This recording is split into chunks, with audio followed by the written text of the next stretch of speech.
শিউরির পুরন্দরপুরে তৃণমূল নেতার শ্লীলতাহানির অভিযোগে গ্রেফতার 2। শিউরিতে তৃণমূল নেতার শ্লীলতাহানির অভিযোগ, সঙ্গে থাকা তৃণমূল কর্মীকেও মারধরের অভিযোগ।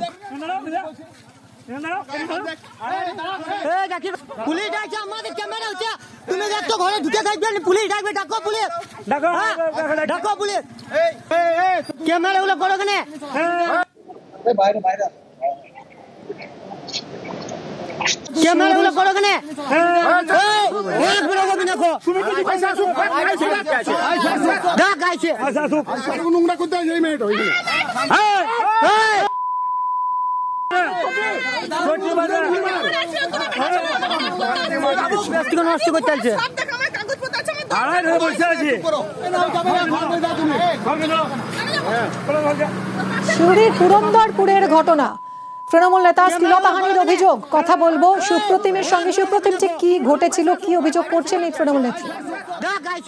দেখো, যে তৃণমূল নেত্রী যে অভিযোগ ছিল সেটা যে গতকাল সে যখন পুরন্দরপুর সাঁইথিয়া রাস্তায় দাঁড়িয়ে ছিল, সেই সময় বেশ কিছু গ্রামের লোকজন এসে তাদেরকে ঘিরে ধরে এবং তার শ্লীলতাহানি করে অভিযোগ করে বলে অভিযোগ, এবং সে শিউরি থানায় অভিযোগ দায়ের করে।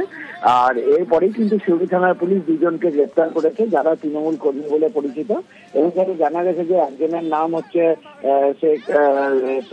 একজনের নাম হচ্ছে শেখ জাকির এবং অপরজন শেখ নওশাদ। তাদেরকে দুপুরবেলায় শিউরি থানার পুলিশ গ্রেপ্তার করেছে এবং আগামীকাল তাদেরকে শিউরি আদালতে তোলা হবে।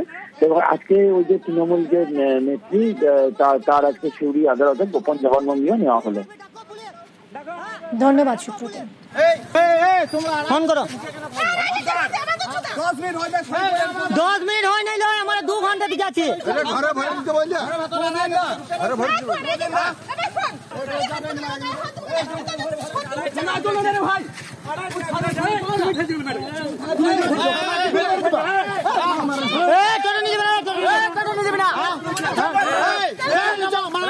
ক্যামেরা গুলো করো কেন?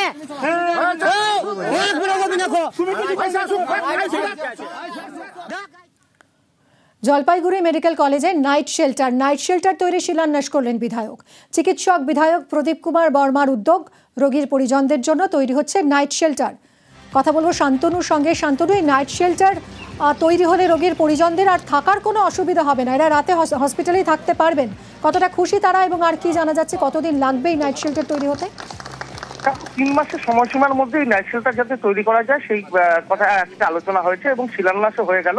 এবং বলা যেতে পারে যে দূর দূরান্ত থেকে যে সকল রোগী আসে, শুধু জলপাইগুড়ি জেলা নয়, জেলার বাইরে কোচবিহার জেলার একটা বড় অংশের রোগীরা কিন্তু এই জলপাইগুড়ি মেডিকেল কলেজের হাসপাতালের উপর নির্ভরশীল। এখানে যে মাদার অ্যান্ড চাইল্ড হাব রয়েছে সেখানে কিন্তু প্রচুর মানুষ, বিশেষ করে রাতের দিকে কিন্তু 100-র বেশি মানুষ কিন্তু রাত কাটান, যাদের পরিবারের সদস্যরা এই বিভিন্ন সময় চিকিৎসা কেন্দ্রে ভর্তি থাকেন, হাসপাতালে ভর্তি থাকেন, তাদের থাকার মতন সেই পর্যাপ্ত ব্যবস্থা ছিল না মেডিকেল কলেজে। এই নিয়ে বহুবার আলোচনা হয়েছিল, বিধায়ক নিজে উদ্যোগী হয়েছিলেন এবং বিধায়ক তহবিল থেকে 20 লক্ষ টাকা তিনি আজকে চিকিৎসক দিবসের দিনে মেডিকেল কলেজকে তুলে দিলেন। শুধু তুলে দেওয়া নয়, এই কাজে টেন্ডার প্রক্রিয়াও আগেই সম্পন্ন হয়েছিল, আজকে তার শিলান্যাসও হয়ে গেল।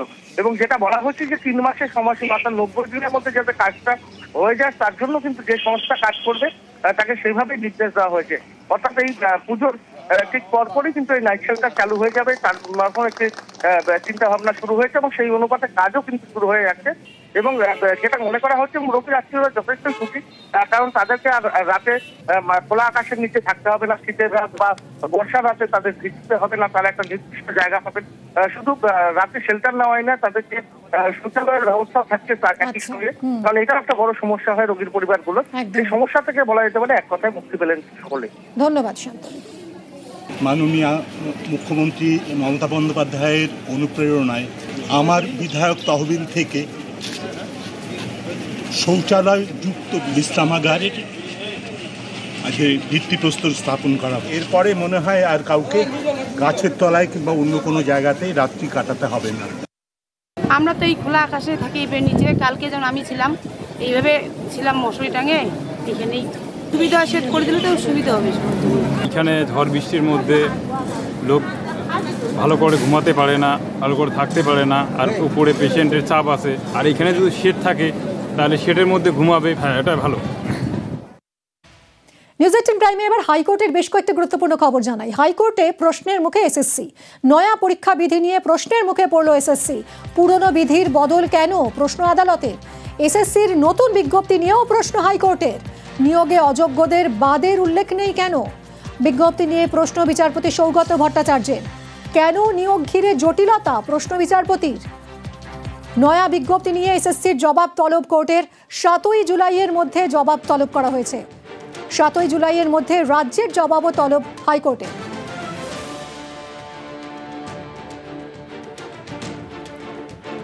এসএসসির নতুন বিজ্ঞপ্তি নিয়ে বক্তব্য জানতে চাইল আজ কলকাতা হাইকোর্ট। রাজ্য এবং এসএসসিকে আগামী সোমবারের মধ্যে বক্তব্য জানাতে নির্দেশ বিচারপতি সৌগত ভট্টাচার্যের। বিচারপতির প্রশ্ন, সুপ্রিম কোর্টের রায় মোতাবেক পুরনো বিধি মেনে নিয়োগ প্রক্রিয়া করার পরিবর্তে নতুন বিধি আনা হলো কেন? অযোগ্যরা নিয়োগ প্রক্রিয়ায় অংশ নিতে পারবেন না নির্দিষ্ট করে বিজ্ঞপ্তিতে তা উল্লেখ করা হলো না কেন? কেন নিয়োগ প্রক্রিয়াকে কেন্দ্র করে জটিলতা দেখা দিয়েছে?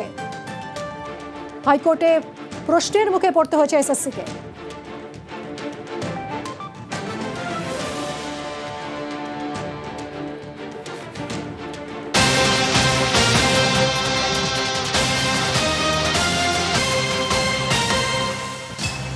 শারীর শিক্ষা ও কর্মশিক্ষায় চাকরি বিক্রি নিয়ে আদালতের প্রশ্নে নিজেদের অবস্থান জানিয়েছে আজ সিবিআই।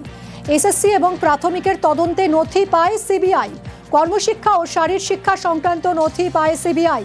কর্মশিক্ষা এবং শারীর শিক্ষা মামলায় সিবিআই তদন্ত করেনি, আলাদাভাবে রিপোর্ট জানাতে অপারগ সিবিআই। হাইকোর্টে জানিয়েছেন সিবিআই এর আইনজীবী। শুক্রবার ফের মামলার শুনানি।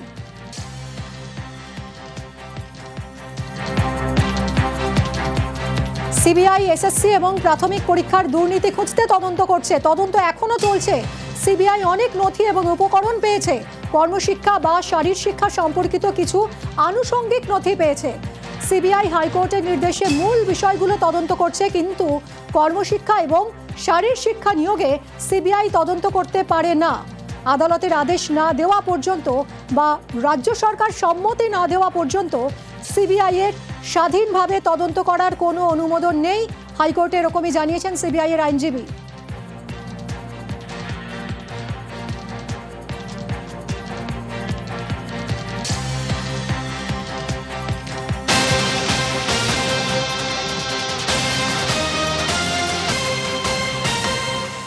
আর এদিকে ব্যাংশাল কোর্টে আজ ভর্ৎসিত সিবিআই। গ্রেফতারে তৎপরতা, কিন্তু শুনানিতে গড়হাজির। প্রাথমিক শিক্ষক নিয়োগ দুর্নীতি মামলার শুনানি। ব্যাংশাল কোর্টে গড়হাজির সিবিআই তদন্তকারী অফিসার। তদন্তকারী অফিসারের গড়হাজিরায় অসন্তুষ্ট বিচারক। আদালতে গড়হাজির সিবিআই এর সিনিয়র আইনজীবীও। মামলার গতি প্রকৃতি নিয়ে জানার পরামর্শ। আদালতে উপস্থিত সিবিআই আইনজীবীকে পরামর্শ। গ্রেফতারে তৎপরতা, কিন্তু শুনানিতে গড়হাজির। ব্যাংশাল কোর্টে ভর্ৎসিত আজ সিবিআই। প্রাথমিক শিক্ষক নিয়োগ দুর্নীতি মামলার শুনানি ছিল আজ ব্যাংশাল কোর্টে, কিন্তু সেখানে গড়হাজির সিবিআই এর তদন্তকারী অফিসার। তদন্তকারী অফিসারের গড়হাজিরায় অসন্তুষ্ট বিচারক। আদালতে গড়হাজির তদন্তকারী অফিসার তো গড়হাজির, সঙ্গে সিবিআই এর সিনিয়র আইনজীবী তিনিও আসেননি। মামলার গতি প্রকৃতি নিয়ে জানার পরামর্শ। আদালতে উপস্থিত সিবিআই এর আইনজীবীকে পরামর্শ।